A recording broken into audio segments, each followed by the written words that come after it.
नमस्कार साथियों, मैं कुणाल आप सभी का संस्कृति आईएएस यूट्यूब चैनल पे स्वागत करता हूं। हमारी आज की वीडियो में हम लोग बात करने वाले हैं एक राष्ट्र दो चुनाव की। जैसे कि हम सभी ये बात जानते हैं कि बीते दिनों केंद्रीय मंत्रिमंडल ने कोविंद पैनल की सिफारिशों को स्वीकार करते हुए एक राष्ट्र एक चुनाव को मंजूरी दे दी थी। और अमित शाह जो हमारे केंद्रीय गृह मंत्री हैं, उन्होंने कुछ दिन पहले यह बात भी कही है कि वर्ष 2029 में एक राष्ट्र एक चुनाव को लागू कर दिया जाएगा।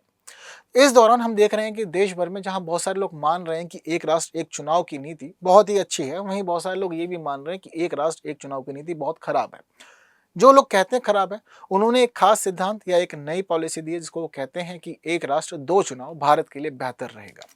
तो जरूरी है कि एक राष्ट्र दो चुनाव से भारत को कैसे लाभ हो सकता है उसको समझें। बाद में आप लोग मुझे बताइएगा कमेंट में कि कौन सी नीति अच्छी है, एक राष्ट्र एक चुनाव या फिर एक राष्ट्र दो चुनाव। तो सभी चीज़ों को समझने के लिए आगे बढ़ते हैं, लेकिन बातों को समझने से पहले ज़रूरी है एक खास बात, वो ये है कि आप सभी का बहुत बहुत धन्यवाद। Thank you so much to all of you, क्योंकि आप सभी के प्यार से, सहयोग से हम लोगों ने अब 1 मिलियन सब्सक्राइबर्स का सफ़र पूरा कर लिया है और ये 1 मिलियन संस्कृति फैमिली बन गई है। तो ये सब आपके प्यार से, आपके सहयोग से हो पाया है, तो सभी का बहुत बहुत धन्यवाद। हालांकि हमारी पूरी टीम, काफ़ी सारे लोग हैं, हम लोग के चेहरे सामने आते हैं, लेकिन इन चेहरों के पीछे एक बड़ी टीम है जो काम करती है आप सभी लोगों के लिए। तो आप सबके प्यार के लिए बहुत थैंक यू सभी संस्कृति परिवार की तरफ से। बाकी संस्कृति टीम में जितने लोग बिहाइंड द कैमरा वर्क करते हैं, उन सभी के लिए भी थैंक्स अलॉट।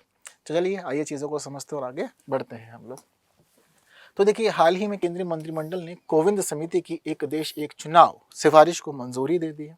इसके साथ ही अब हमें कुछ खास चीज़ें समझनी है, वो ये है कि विरोधी दल विरोध कर रहे हैं। विरोधी दलों का मानना है कि भाई एक देश एक चुनाव की वजह से केंद्र सरकार की लोकप्रियता का प्रभाव विधानसभा चुनाव में पड़ेगा। जनरली हमारे देश में दो ही चुनाव महत्वपूर्ण होते हैं, है ना। एक होते हैं हमारे केंद्र के चुनाव, केंद्र सरकार वाले, और दूसरे होते हैं हमारे विधानसभा चुनाव। और एक खास चीज जनरली हम लोग देखते हैं कि केंद्रीय चुनावों का प्रभाव राज्य चुनाव में पड़ सकता है। ये स्वाभाविक है।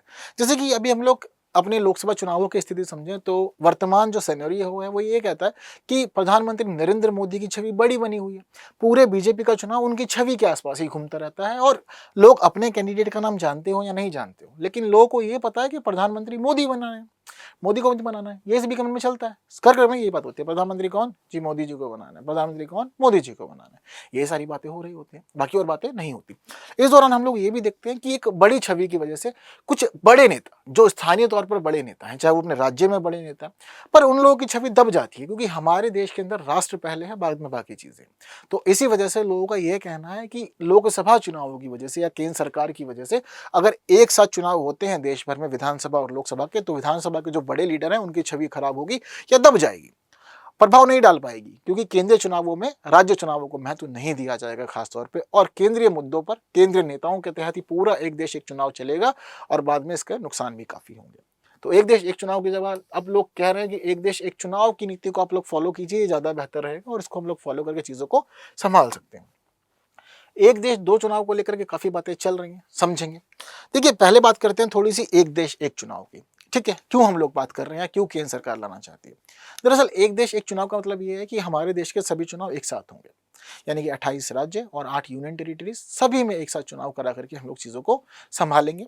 इसमें केंद्र सरकार का यह कहना है कि देखो, देश में बार बार चुनाव होते हैं, तो एक तो इलेक्शन कमीशन चुनावों में उलझा रहता है, बार बार चुनाव होने की वजह से ये भी होता है कि पैसा खर्च होता है, हमारे जो मिलिट्री वगैरह है उन सभी लोगों की ड्यूटी लगी रहती है, और बाकी चीज़ों पर ध्यान नहीं दे पाते। और ये वास्तव में सच्चाई है। बेशक हमारे यहाँ पर जो सरकार का कार्यकाल होता है, चाहे राज्य सरकार हो चाहे केंद्र सरकार हो, इनका कार्यकाल 5 वर्ष का होता है, लेकिन कहीं पे एक बार सरकार बन जाती है तो उसके बाद आप देखेंगे कि आने वाले 5 वर्षों तक देश में कहीं ना कहीं चुनाव चल ही रहे होते हैं। ये वास्तविकता। अभी देख लीजिए, लोकसभा चुनाव हुए, लोकसभा चुनावों के बाद हम देख रहे हैं कि जम्मू कश्मीर में चुनाव हो रहे हैं, हरियाणा में हो रहे हैं। जैसे यहाँ से फ्री हो जाएंगे उसके बाद महाराष्ट्र के चुनाव है, महाराष्ट्र के बाद फ्री होंगे तो पता लगेगा दिल्ली में चुनाव होने हैं। तो ये स्थिति ऐसे ही बनी रहती है और चुनाव होते रहते हैं देश में। तो केंद्र सरकार हमें चाहती है कि बार बार पैसा खर्च ना करना पड़े, बार बार चुनावों में ना उलझना पड़े, एक बार ही चुनाव करा और देश में सब जगह सरकार बना दो, फिर 5 साल तक वही व्यवस्था फॉलो होगी। लेकिन जितना इस व्यवस्था को सोचना आसान है, उतना ही लागू कर पाना कठिन। दरअसल हमारे यहाँ पर हम लोगों ने जिन चीज़ों को अडॉप्ट किया हुआ है, उनमें यह भी है कि अगर आपको सदन में बहुमत नहीं मिल पाता तो भंग हो जाएगा या सरकार नहीं बनेगी। सरकार नहीं बनेगी तो दोबारा चुनाव होंगे, राष्ट्रपति शासन जैसी व्यवस्था भी है हमारे पास में। अब इन सभी चीज़ों में यह पता लगता है कि आप एक देश एक चुनाव को ठीक से लागू नहीं कर सकते, क्योंकि ज़रूरी नहीं है कि हर एक राज्य में सरकारों को बहुमत मिल जाए। अगर कहीं पर भी चीज़ें गड़बड़ हुई तो देखेंगे कि उलट पलट होगा। मामला।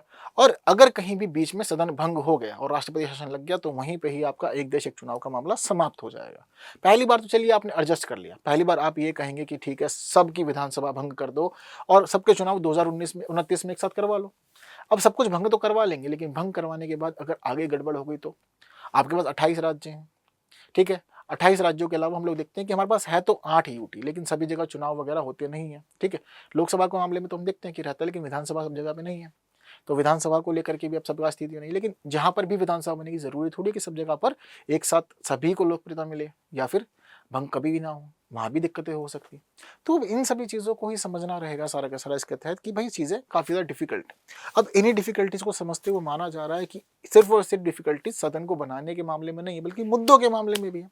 देखिए विधानसभा के समय आपके जो मुद्दे होते हैं चुनाव के वो अलग होते हैं, लेकिन लोकसभा चुनाव के समय आपके मुद्दे अलग होते हैं। लोकसभा चुनाव में आप राष्ट्रीय मुद्दों को उठाते हैं, राष्ट्रीयता की बात करते हैं, राष्ट्रीय चीज़ों की बात करते हैं, लेकिन जिस समय विधानसभा चुनाव होते हैं तो राज्य को प्राथमिकता दी जाती है पूरी तरह से। तो अगर मान लीजिए एक देश एक चुनाव हुआ तो लोग नहीं समझ पाएंगे, भारत के लोग ना कन्फ्यूजन से भर जाएंगे। लोग इतने समझदार नहीं है कि वो सभी चीज़ों को समझ लें, सभी लोग पूरी तरह से पढ़े लिखे नहीं। आज भी बहुत सारे ऐसे लोग हैं जो अच्छी खासी एज के चीज़ों को प्रॉपरली नहीं जान पाते। बहुत सारे लोगों को तो अभी भी नहीं पता होता हमारे से कैंडिडेट कौन है, क्या लड़ रहा है। बस लोग मन में चुनाव चिन्ह को लेकर के बांधे होते हैं अपनी विचारधारा, और बस उनसे पूछो किसको वोट दे रहे हैं, उन्हें नहीं पता कैंडिडेट कौन है, पर वो जाते बोल देंगे फूर वाले को देंगे। उनसे आप पूछेंगे किसको वोट देंगे, कहेंगे झाड़ू वाले को देंगे। उनसे पूछेंगे किसको वोट देंगे, जी बिल्कुल बटन दबाएंगे साइकिल का, किसको देंगे, हाथी का बटन दबाएंगे, किसको देंगे, कमल का बटन दबाएंगे। ये सब कुछ चल रहा होता है, हाथ का बटन दबाएंगे। ये लोग ही मानसिकताएं बनी हुई है। तो चुनाव चिन्ह से ज्यादा मतलब है लोगों को, पार्टी का चाहे कैंडिडेट कोई भी हो, नहीं पता हो तो भी लोग चुनाव में चले ही जाते हैं। तो अब समस्याएं भी बहुत सारी मानी जा रही है कि एक देश एक चुनाव को लागू करने में आएंगी। तो इसी वजह से अब एक्सपर्ट्स का कहना है कि भारत में ना एक देश एक चुनाव की जगह एक देश दो चुनाव की सोचना चाहिए। हालांकि अगर हम लोग एक देश दो चुनाव सोचेंगे तो हम फिर दोबारा उसी ढर्रे पर आ जाएंगे जिस ढर्रे पर हम लोग अभी चल रहे हैं, क्योंकि अभी भी हमारे देश में एक देश दो चुनाव की व्यवस्था ही तो है। बस ये है कि जो दूसरा चुनाव है वो सभी राज्यों में अलग अलग होता है और केंद्र का एक बार हो जाता है, फिर वो चलता रहता। तो एक देश दो चुनाव की अगर व्यवस्था को लागू करते हैं तो वह भी व्यवस्था रहेगी जो व्यवस्था आज बनी हुई है। लेकिन माना जा रहा है कि आज की व्यवस्था भारतीय परिप्रेक्ष्य के लिए बेस्ट है, इससे अच्छी व्यवस्था नहीं हो सकती और एक देश एक चुनाव भारत में पूरी तरह से सफल नहीं होगा। क्या क्या चीजें हैं और क्यों कह रहे हैं एक देश दो चुनाव हो, समझिए जरा। कह रहे हैं पहली बात तो राष्ट्रीय और स्थानीय चुनावों के अंदर जो मुद्दे होते हैं वो अलग अलग रहते हैं, ठीक है। अब मान लीजिए कि आपने चुनाव करवा दिया तो पहले तो मुद्दों का डिस्प्यूट होगा। इसीलिए एक्सपर्ट कह रहे हैं कि देखिए हमारे यहाँ तीन तरह के चुनाव होते हैं, ठीक है। एक होता है केंद्रीय स्तर पर, एक होता है राज्य स्तर पर और तीसरा होता है स्थानीय चुनाव, लोकल गवर्नेंस के लिए। तो कह रहे हैं कि आप एक काम कीजिए, राष्ट्रीय और स्थानीय चुनाव एक साथ करवा दीजिए, यानी कि जो पहले स्तर का चुनाव है, जो तीसरे स्तर का चुनाव है, आप इनको एक साथ करवा सकते हैं। जो दूसरे स्तर का चुनाव उसको छोड़ दीजिए, वो अलग से होगा, क्योंकि ये महत्वपूर्ण होता है राज्य स्तर पर। तो कह रहे हैं कि भाई पहला स्तर यानी कि राज्य और स्थानीय चुनाव आप हर 5 साल में एक साथ करवा लीजिए। इसके अलावा विधानसभा के चुनाव राष्ट्रीय चुनावों से अलग कराइए, ताकि विधानसभा के चुनावों में जो स्थानीय पार्टियां हैं, जो नेता हैं, उनको वरीयता मिले और वो राज्य स्तर के मुद्दे पर चुनाव लड़ सके, ना कि राष्ट्रीय चुनावों के बीच में वो राष्ट्रीय मुद्दों से जूझें और चीज़ों को इतना ज़्यादा कॉन्फ्लिक्ट में ले जाए, क्योंकि उलझने बहुत सारी। इसमें ये भी कहा गया कि मान लीजिए एक देश एक चुनाव में किसी राज्य की सरकार गिर गई तो क्या होगा कि बाकी के कार्यकाल के लिए नए सिरे चुनाव तो नहीं कराए जा सकते। अब ऐसा तो नहीं है कि मान लीजिए किसी एक में सरकार गिर गई तो पूरे देश में चुनाव एक साथ कराओगे, नहीं। तो या तो ये होगा कि वहाँ के चुनाव रोके जाएंगे, अटकाए जाएंगे, या फिर ऐसा होगा कि अगर बीच में चुनाव करवाओगे तो उसको पूरे 5 साल मिलेंगे ही नहीं, क्योंकि अगला चुनाव जब होगा देश में एक देश एक चुनाव के तहत फिर सबके साथ करवाने पड़ेंगे, तो 5 साल दूसरे चुनाव के लिए उनको मिलेगा नहीं। तो यहाँ गड़बड़ होगा तो 5 साल की सरकार नहीं बन पाएगी, एक समस्या का विषय। हालांकि अमेरिका में कई जगह पे ऐसी व्यवस्थाएं हैं जहां पर एक देश दो चुनाव का मामला, केंद्र के चुनाव अलग, राज्य के चुनाव अलग होते हैं। तो भारत में भी इसी प्रकार की चीजों को हम लागू कर सकते हैं। हम देखते हैं कि भाई बहुत सारे राज्य ऐसे चुनाव होते हैं जो लोकसभा चुनाव के साथ साथ होते हैं, तो आप उन चुनावों को लोकसभा चुनावों के साथ करवा सकते हैं, लेकिन जिनके में गैप 2 साल का है, 3 साल का, तो वहां पर चीजें स्वाभाविक रूप से हम स्वीकार नहीं कर सकते, ठीक है। अमेरिका की कांग्रेस में चुनाव राष्ट्रपति चुनावों से अलग होते हैं। तो इस प्रकार की चीजों को हम लोग अपना सकते हैं अपनी व्यवस्था में ठीक से चीजों को लागू करने के लिए। इसके पक्ष में तक कि एक देश दो चुनाव क्यों होना चाहिए, एक राष्ट्र दो चुनाव का सिद्धांत क्यों भारत के लिए अच्छा है। तो देखिए, केंद्र में लोकप्रिय सरकार होगी तो उसका प्रभाव पड़ेगा राज्य और स्थानीय चुनावों में। लोकप्रिय सरकार का मतलब ये है कि केंद्र में जिसको पसंद करोगे उसी के लिए लोग फिर चुन लोगे राज्य में। दूसरी चीज ये भी हो सकती है, आपको नहीं समझ में आएगी कौन सी ईवीएम किसके लिए है, आपको नहीं रहेगा क्लियर मामला कि कौन सी भाई सेंटर की है, कौन सी स्टेट की है। अब आपको कन्फ्यूजन में आप क्या करोगे, मन में मेंटलिटी सेट कर ली भाई, जाकर के आपको फूल वाले का बटन दबाना है, जहाँ जहाँ फूल दिखा हर मशीन में फूल दबा दिया। अगर मेंटलिटी हाथ की तो जहाँ जहाँ मशीन में हाथ दिखेगा आप हाथ दिखा देंगे। आपको चाहिए कि केंद्र में मोदी रहे, आपको चाहिए कि राज्य में अखिलेश यादव रहे, तो आपको अलग अलग चुनाव चिन्ह चुनने होंगे। लेकिन अगर आपकी मेंटलिटी फूल पे सेट हो गई तो आप क्या करोगे, फूल फूल दबा दोगे, तो राज्य के चुनाव भी प्रभावित होंगे। मान लीजिए कि आप प्रायोरिटी दे रहे हो अखिलेश यादव को साइकिल के लिए, आपको चाहिए कि भाई वो व्यक्ति मेरे लिए व्यक्ति है खास है, तो आप क्या करोगे, केंद्र में आपको चाहिए मोदी, पर आप क्या करोगे, दोनों मशीनों में गए, दोनों जगह साइकिल दबा दी, तो सेंटर में आपका वोट सीधा आपको जो मन से जाना चाहिए था वो नहीं गया। और पार्टी के मामले में भी ऐसा हो सकता है, तो डिस्प्यूट हो सकता है, दिक्कतें रहेंगी, क्लैरिफिकेशन नहीं होगा पूरी तरह से, तो ये भी दिक्कत है कि लोग भी कंफ्यूज रहेंगे, सिर्फ पॉलिटिकल पार्टीज ही कंफ्यूज नहीं होगी, लोग भी बहुत ज्यादा परेशान हो जाएंगे इसमें। तो स्थानीय मुद्दों को संबोधित नहीं कर पाएंगे आप, ठीक है। अगर एक देश एक चुनाव होता है, सब मिलजुल के होता है, तो जरूरी है कि अलग से अगर आप राज्य चुनाव कराते हैं तो स्थानीय मुद्दों को यानी कि राज्य के मुद्दों को संबोधित कर पाएंगे। जैसे कि केंद्र का चुनाव अलग हो गया, केंद्र के मुद्दों पर हो गया, राज्य चुनाव के अंदर खास मामला यह रहेगा कि भाई आप राज्य के मुद्दों को प्राथमिकता दे पाएंगे, ठीक है। राज्य की पार्टियों को भी प्राथमिकता दिलेगी, और साथ साथ हम ये देखेंगे कि जो राज्य के अंदर विकास होना चाहिए वह विकास भी राज्य की नीतियों के अनुरूप और राज्य की चीजों के अकॉर्डिंग ही चलता रहेगा, ठीक है। नियमित चुनावों के कारण हम यह भी देखेंगे कि सरकार इस दौरान लोगों की इच्छाओं को सुनेगी। अभी क्या हुआ कि एक देश एक चुनाव एक साथ हो गया, अब इसका मतलब ये है कि राज्य पे भी चुनाव हो गया, केंद्र में भी चुनाव हो गया, पार्टियां जो है वो 5 साल के लिए फ्री हो गई। अब 5 साल के लिए वो मन मर्जी से काम कर सकती हैं, उनकी जवाबदेहिता गिर जाएंगी। लेकिन बीच में चुनाव होते हैं तो क्या होता है, हमने कई बार देखा है कि मान लीजिए राज्य में चुनाव होने वाला है तो भाई पॉलिटिकल पार्टीज इन्वेस्टमेंट कर रही है, चीजों को संभाल रही है, केंद्र में चुनाव होने वाला है तब भी राज्य में काम होने वाला है, हार ना जाए, तो केंद्र के चुनावों से राज्यों को लाभ मिलता है, राज्य के चुनाव से राज्यों को लाभ मिलता ही मिलता है, तो दो तरफा लाभ हो जाते हैं। अगर एक बार चुनाव करवाओगे तो ये दो तरफा लाभ की स्थिति खराब हो जाएगी, खत्म हो जाएगी, नहीं हो पाएगी। तो अलग अलग चुनाव होने से जवाबदेहिता रहती है, पारदर्शिता रहती है, ये एक अच्छी चीज होती है। इसके अलावा सभी चुनाव को एक साथ संपन्न हो जाने से जनता के प्रति जवाबदेहिता में कमी आ जाती है, ठीक है। तो लोगों को नहीं सुना जाएगा अगर एक देश एक चुनाव होता है, इसलिए 2 चुनाव होने चाहिए। लोकतंत्र में सभी चुनाव एक साथ कराना बड़ा ही चुनौतीपूर्ण है, हम सभी जानते हैं ये बात, ठीक है। लोकसभा और संबंधित विधानसभाओं के कार्यकाल को एक जैसा करना, समायोजित करना थोड़ा दिक्कतों वाला बात है।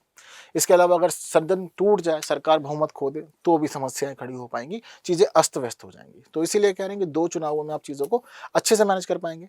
इसके अलावा भारत का स्वरूप संघीय है, अगर आप एक साथ चुनाव करवाएंगे तो संघीय स्वरूप भारत अपना खो सकता है, ये भी एक्सपर्ट। चलिए, इसके साथ ही एक राष्ट्र दो चुनाव के विपक्ष में तर्क समझते क्या क्या। पहला तर्क तो ये है कि क्षेत्रीय मुद्दे राष्ट्रीय मुद्दों से ज्यादा प्रभावी हो सकते हैं इसके अंदर, ये चीजें हैं। इसके अलावा क्षेत्रीय पार्टियों के मजबूत होने से केंद्र में मजबूत सरकार का गठन में समस्या आ सकती है।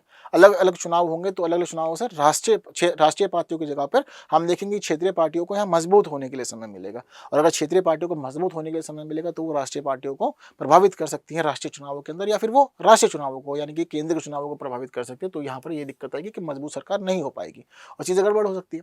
गतिरोध हो जाएगा तो फिर उस समय नीति निर्णय लेने में समस्या होगी, देर भी हो सकती है, ठीक है। राज्य और स्टेट में कोलैबोरेशन नहीं रहेगा। अगर एक साथ चुनाव होगा तो दोनों का कोलैबोरेशन हो सकता है एक ही पार्टी की सरकार बन जाए, लेकिन अलग अलग पार्टी की सरकार में थोड़ा गतिरोध देखने को मिलता है। तो ये कुछ विपक्ष में तर्क है इसकी वजह से, और बार बार चुनाव होंगे तो उसकी वजह से पैसा वगैरह खर्च होना, डिफेंस को इन्वॉल्व रखना, ये सभी चीजें भी चलती रहती है। तो इसलिए मानते हैं कि ज्यादा चुनाव नहीं होनी चाहिए, एक बार करवा लो, चीजें बेहतर है, ठीक। तो एक प्रश्न आज की इस क्लास से जुड़ा हुआ कि कोविन समिति किससे संबंधित है। एक देश दो चुनाव से, पुलिस सुधार से, बैंकिंग चुनाव से, और एक देश एक चुनाव से। सरल सा प्रश्न है, तो जल्दी से आंसर कमेंट कर दीजिए। इसके साथ ही वीडियो इन्फॉर्मेटिव लगी है तो बाकी साथियों तक शेयर जरूर करना है। बाकी बातें करेंगे हम लोग हमारी अगले वीडियो में कुछ नए विषयों के साथ। तब तक के लिए दीजिए मुझे विदा। Thank you so much.